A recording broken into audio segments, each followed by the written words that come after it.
శ్రీమాత్రే నమః. ఓం శ్రీ గురుభ్యో నమః. నమస్తే అండి, నేను మీ రామకృష్ణ హాన్, ఆస్ట్రోన్యూమరాల్స్ని. అందరూ ఎలా ఉన్నారు? ప్రపంచంలో టాప్లో ఉన్నటువంటి రాసులండి, అంటే మంచి పొజిషన్కి వచ్చేటువంటి రాసులు. నాకు తెలిసి ఈ రాసులే అపర కుబేరులు అవుతారు. వాస్తవానికి వీరు ఈ టాప్లో ఉండడానికి కారణాలు ఏంటి? యాక్చువల్గా ఈ రాసులకు అనుగ్రహం ఎలా కలుగుతుంది? వీరు అనుగ్రహం పొందాలంటే ఏం చేయాలి? ఇప్పుడు నేను టాప్లో ఉన్న రాశులు 4 రాశులు చెప్తానండి. ఒకటి తులారాశి, రెండోది వృషభ రాశి, మూడోది కుంభరాశి, నాలుగోది సింహరాశి. ఈ 4 రాశులు ప్రపంచంలోనే టాప్లో ఉన్నటువంటి రాశుల జాబితాలో ఇవి 4. అయితే ఈ రాశులలో జన్మించిన వారు మధ్యతరగతి కుటుంబంలో పుట్టిన వారు ఉంటారు. అసలు ఏమీ లేనిలో ఉన్న, అంటే కనీసం ఒక ఇల్లు కూడా లేని వాళ్ళు కూడా ఉంటారు. మధ్యతరగతి వారు ఉంటారు. హయ్యర్ అఫీషియల్స్ ఉంటారు. హయ్యర్ అఫీషియల్స్ ఉంటారు.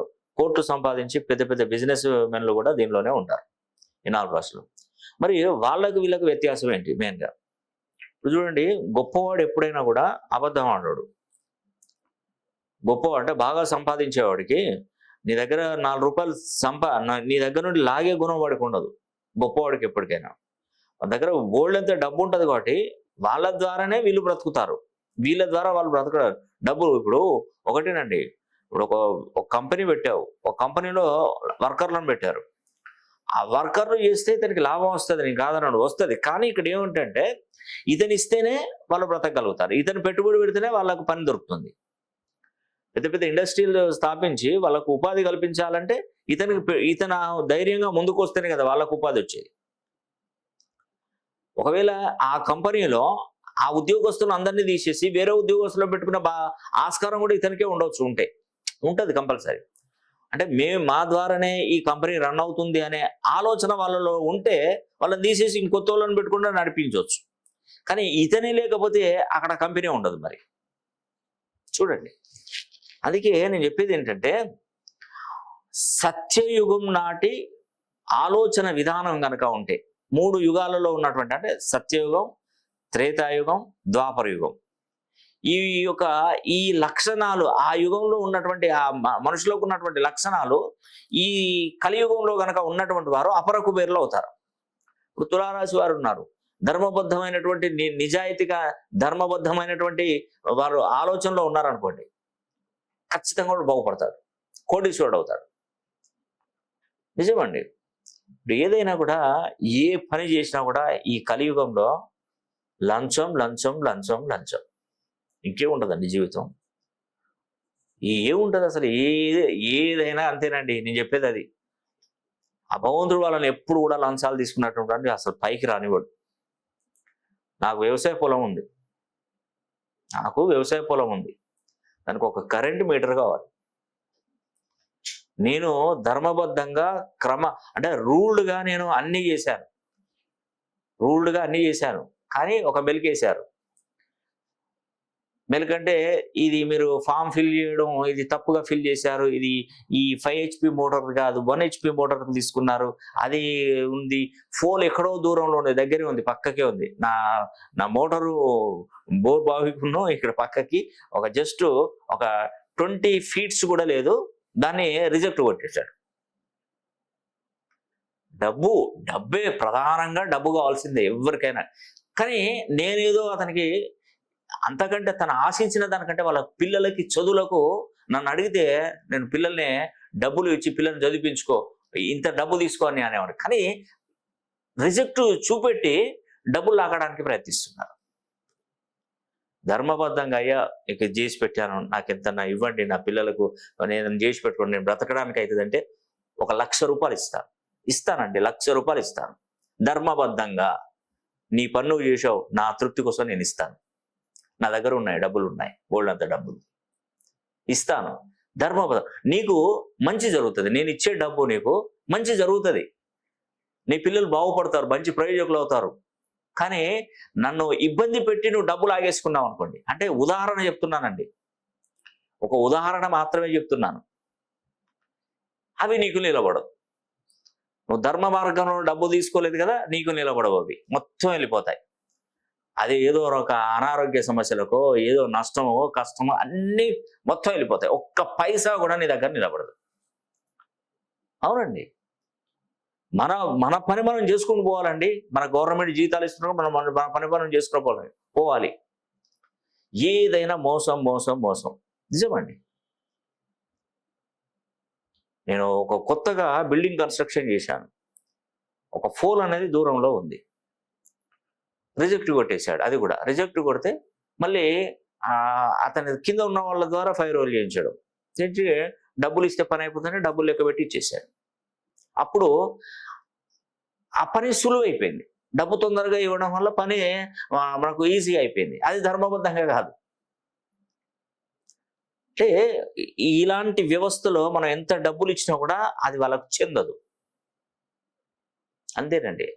అందుకే మనం సత్యయుగం నాటి ఆలోచనలు గనక మనం ఇంప్లిమెంట్ చేస్తే ఖచ్చితంగా బాగుపడతాం. 100% బాగుపడతాం. నిజమండి.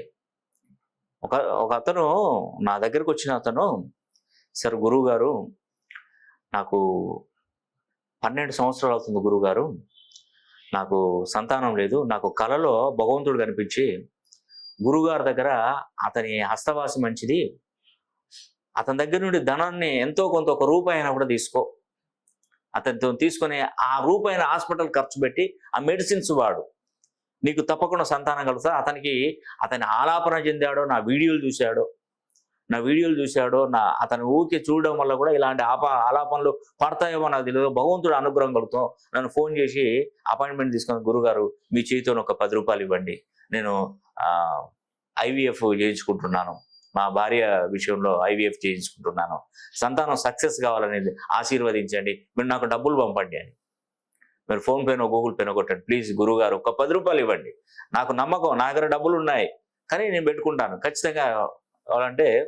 నేను అతనికి 10,000 రూపీస్ కొట్టాను. 10,000 కొట్టిన తర్వాత అతనికి సక్సెస్ అయింది. అంతేనండి. ఇప్పుడు భగవంతుడు వాళ్ళు అనుకున్న దానికి అంచనాను మించి నేను ఇస్తానండి, అదేం లేదు.